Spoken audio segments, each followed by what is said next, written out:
Сәлеметсіздер ме, құрметті оқушылар?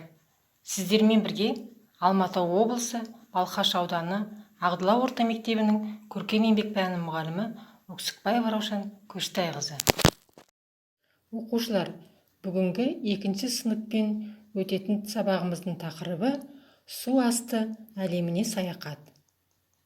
Сабақтың мақсаты әртүрлі әдістер мен тәсілдерді пайдаланып, материалдарды және құралдарды қолдану, эксперимент жүргізу. Бағалау критерийі: жеке, жұптық, топтық тапсырмаларды орындай алады, сабақ барысында тыңдаушының назарын өзіне аудара алады.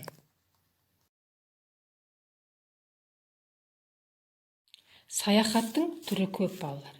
Адам өзін қоршаған әлемді жақынырақ білу үшін саяхатқа аттанады. Әртүрлі елдердің тарихымен, мәдениетімен танысады. Тылсым дүниемен танысу үшін суасты әлемін зерттейді. Суасты әлемі бай әрі алуан түрлі. Сондай-ақ ерекше әдемі. Қане, біз де суасты әлеміне саяхат жасап көрейікші, балалар. Салы мына суретте актиний, алып гүлге ұқсас теңіз организмі. Сол сияқты жұлдыздар тек аспанда болмайды. Теңіз түбінде де теңіз жұлдыздарын кездестіруге болады. Олардың әдемілігі аспан шырақтарынан кем емес.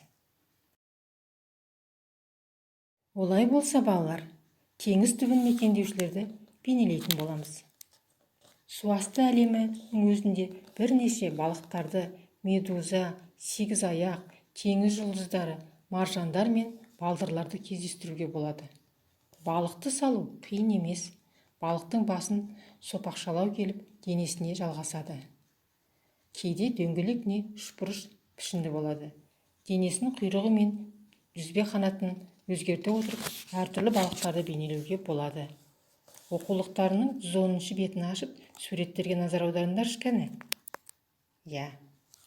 Үш балықтың денесі бірдей, алайда жүзбе қанаттары, құйрығы мен бояулары арқылы әртүрлі көрінеді. Сол сияқты теңіздің түбінде балдырлар өседі. Олар да алуан түрлі болып келеді. Сурет салу барысында сызықтарды ерекшелігіне қарай назар аударамыз.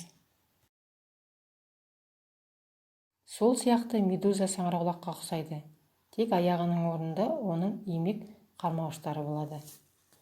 Теңіз жұлдызын салу қиын емес. Өзің де жұлдыздарды көп салған боларсың.